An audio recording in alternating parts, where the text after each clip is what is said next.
विद्यार्थी ध्यान दें, आज के इस शॉर्ट वीडियो में हम आपको डेफिनेशन ऑफ रिलेशन पूर्ण रूप से कंप्लीट कराने वाले हैं। और डेफिनेशन ऑफ रिलेशन समझने के लिए वास्तव में कई बार काफ़ी समय गुजर जाता है, लेकिन विद्यार्थी डिफिनीशन यानी कि रिलेशन के डिफिनीशन समझने में असुविधा महसूस करता है।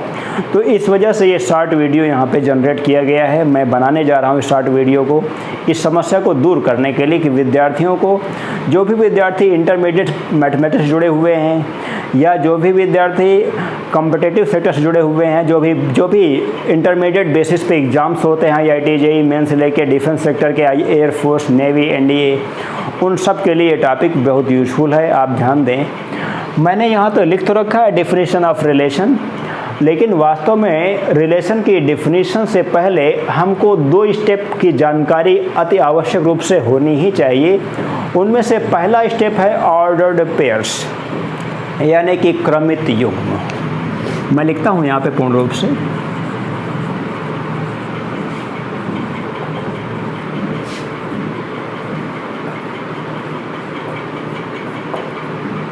क्रमित युग्म।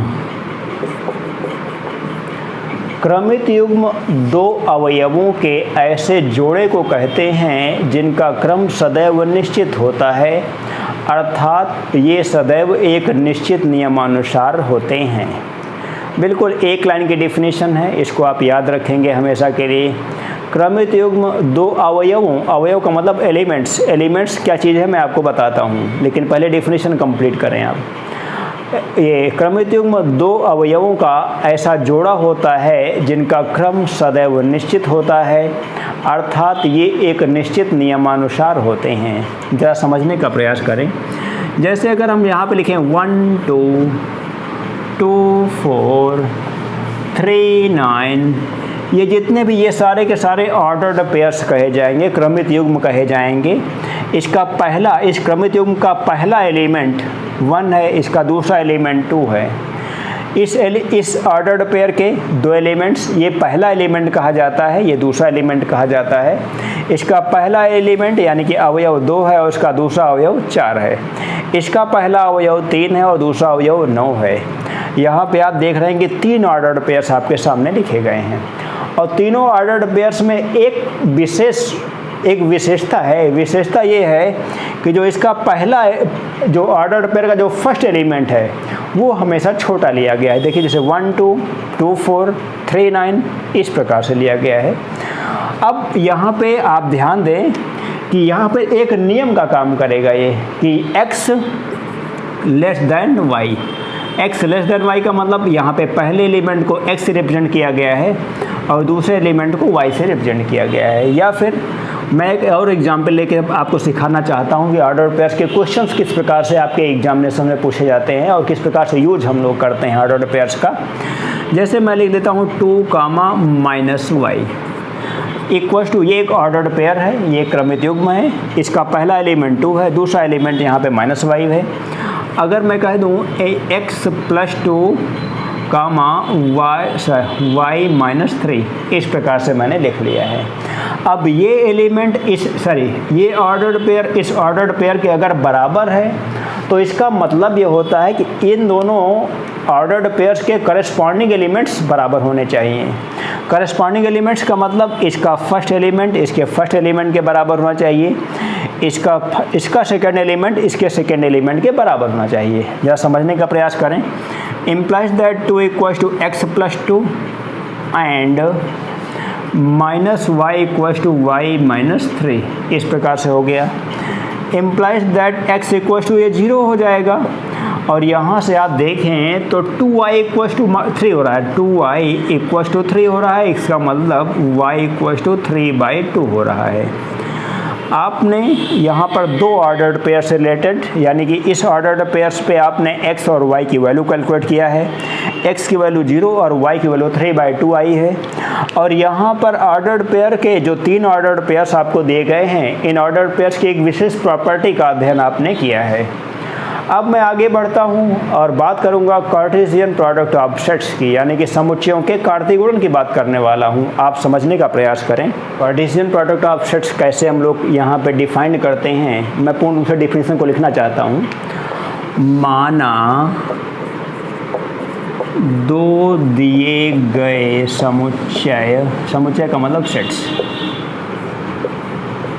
ए व बी हैं तो इनके कार्तीय गुणन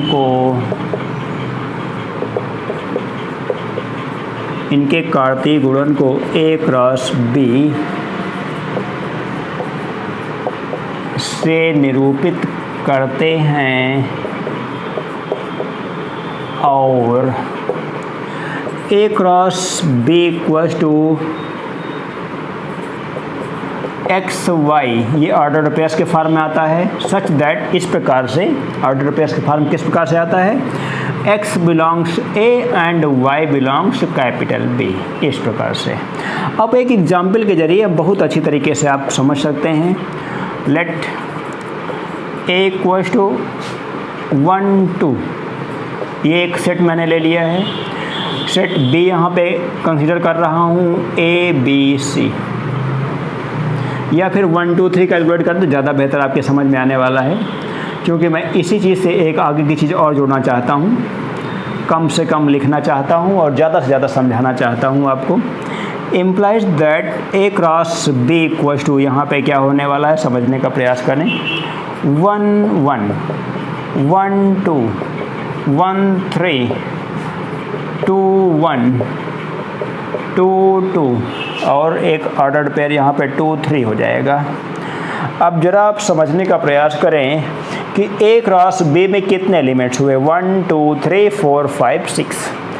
A में 2 एलिमेंट्स हैं, B में 3 एलिमेंट्स हैं, इसका मतलब A क्रॉस B में नंबर ऑफ एलिमेंट्स कितने हो गए, 2 × 3 = 6। अब आप ये जान चुके हैं कि number of elements in A cross B का एक नियम आपको मिल चुका है, एक रूल आपको मिल चुका है कि जब भी नंबर ऑफ एलिमेंट्स, जैसे अगर सेट A में 10 एलिमेंट्स हैं, सेट B में 5 एलिमेंट्स हैं, तो 10 × 5 यानी कि 10 और 5 का आपस में मल्टीप्लिकेशन करेंगे, जो भी आएगा वही क्या हो जाएगा, नंबर ऑफ एलिमेंट्स यानी कि number of ordered pairs in A cross B। तो इस प्रकार से A क्रॉस B आपने कैलकुलेट किया।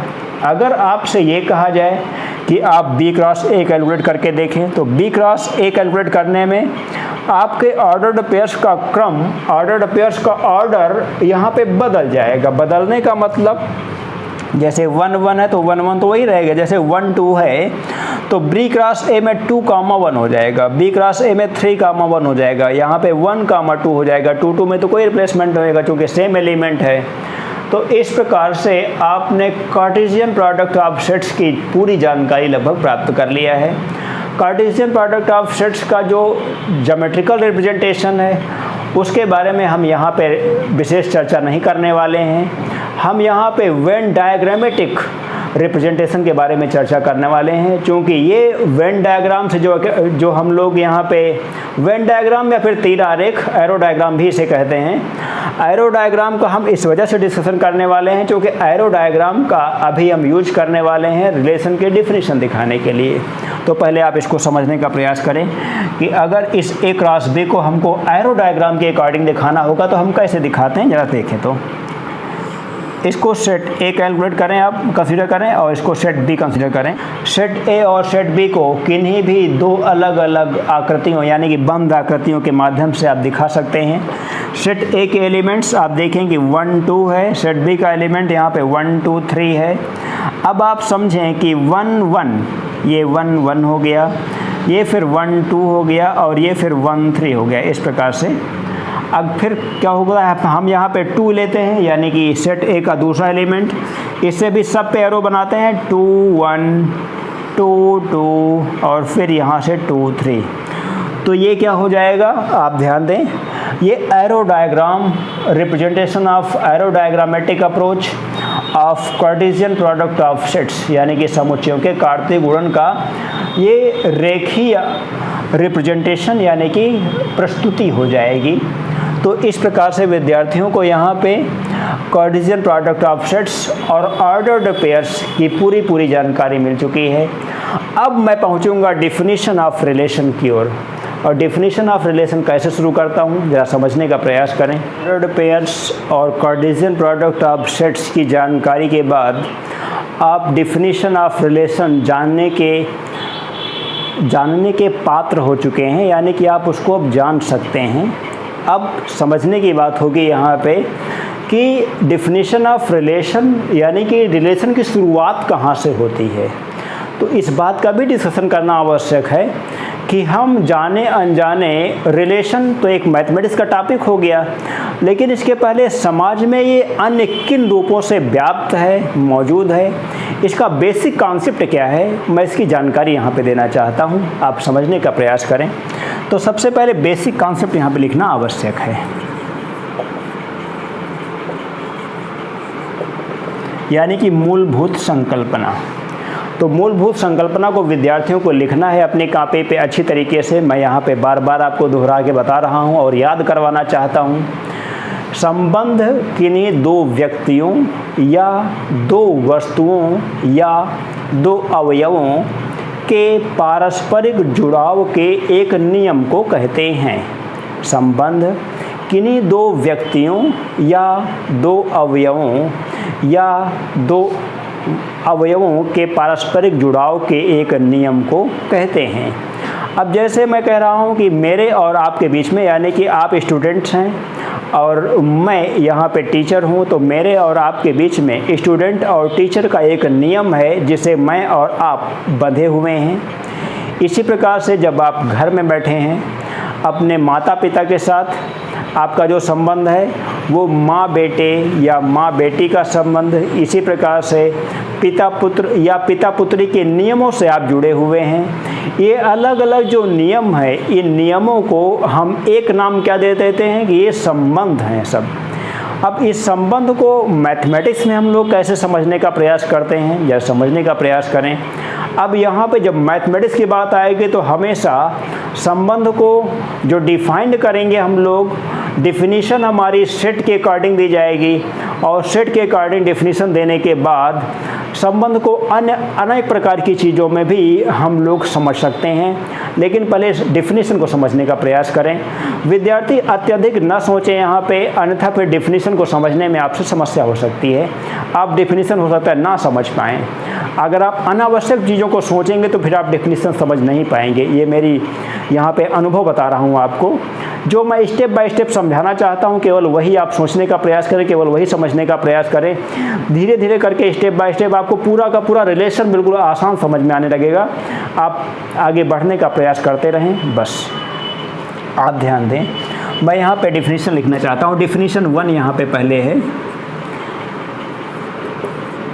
ए से ए में, यानी कि समुच्चय ए से समुच्चय ए में एक संबंध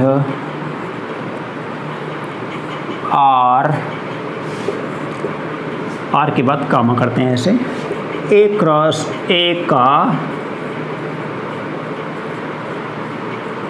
उप समुच्चय होता है।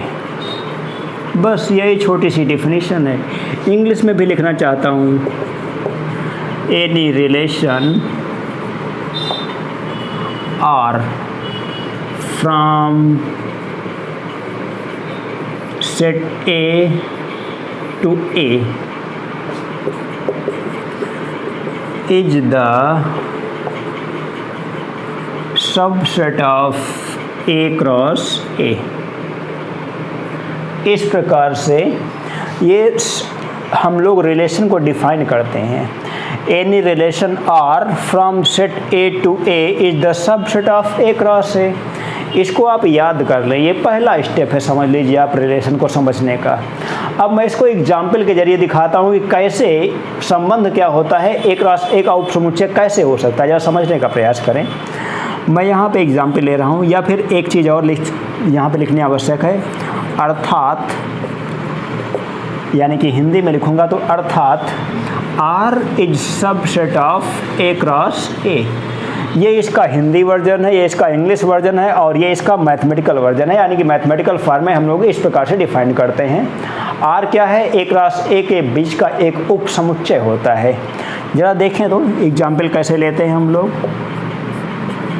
Late A equals to 1 2 3। अब यहाँ पे ए क्रॉस ए निकालने के लिए आपको ज़्यादा बेहतर समझाने के लिए मैं एक बार फिर से यहाँ पे ए लिखना चाहता हूँ 1 2 3 implies that A cross A equals to 1 1 1 2 1 3 2 1 2 2 2 3 इसी प्रकार से 3 1 3 2 3 3। ये A क्रॉस A में 9 एलिमेंट्स होने चाहिए, आप जान चुके हैं 1 2 3 4 5 6 7 8 9 एलिमेंट्स हो गए ए क्रॉस ए में। अब मैं यहाँ पे ए से ए पे एक संबंध को डिफाइन कर रहा हूँ, x r1 y such that x less than y। आप ज़रा ध्यान दें, implies that r1 equals to, हमको इस ए क्रॉस ए से ऐसे ऑर्डर्ड पेयर्स को सिलेक्ट करना है जिसमें कि पहला एलिमेंट दूसरे से छोटा हो। आप ध्यान दें, एक एलिमेंट यहाँ पे ये है 1 2 1 3, उसके बाद यहाँ पे 2 3 है और फिर तो कुछ एलिमेंट नहीं दिख रहा मुझे, लिख लेता हूँ 1 2 और फिर क्या है 1 3, उसके बाद है यहाँ पे 2 3। ये R1 आपने कैलकुलेट किया है, सेट ए से सेट ए में एक रिलेशन R1 आपने यहाँ पे कैलकुलेट किया है। अब मैं यहाँ पे दूसरा एग्जाम्पल दे रहा हूँ, आप ध्यान दें, x r2y such that x greater than r equals to y। कहने का मतलब ये हुआ कि r2y या फिर ग्रेटर देन केवल रखें, चलिए कोई बात नहीं। अब की बार हमको ए क्रॉस ए से ऐसे ऑर्डर्ड पेयर्स को सिलेक्ट करना है जिनमें से पहला एलिमेंट बड़ा हो, x बड़ा हो y छोटा हो। आप समझने का प्रयास करें, ये 2 1 हो जाएगा, 3 1 हो जाएगा, 3 2 हो जाएगा। लिख लेता हूँ इनको, implies that r2 equals to, आपने कहा 2 1 3 1, x ग्रेटर होना चाहिए, 2 1 3 1 और हो जाएगा ये 3 2। इस प्रकार से मैं चाहूँ तो यहाँ पर R2 R3 बहुत सारे रिलेशन बना सकता हूँ, लेकिन अभी तक मैंने केवल 2 रिलेशन यहाँ पे कैलकुलेट किया है और दोनों रिलेशन में आप देखें कि ये क्या है, ये R1 क्या है, ए क्रॉस ए का उप समुच्चय है कि नहीं। उप का मतलब इसी से एलिमेंट्स लिए गए हैं कि नहीं, बिल्कुल।